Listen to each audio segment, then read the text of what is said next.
第35章罪恶感。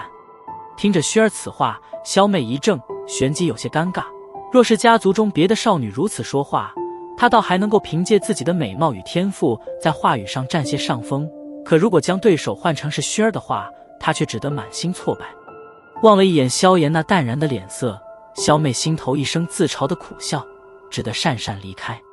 训练场中的人群盯着那被薰儿亲昵挽住的萧炎，都不由得心头有些嫉妒。作为家族中最耀眼的明珠，他们何曾见过薰儿如此对待一名男子？望着萧妹那尴尬离开的背影，萧炎愕然感受到手臂上的娇嫩之感，偏过头望着一脸微笑的薰儿，不由有些好笑的戏谑道：“妮子，你这是做什么？”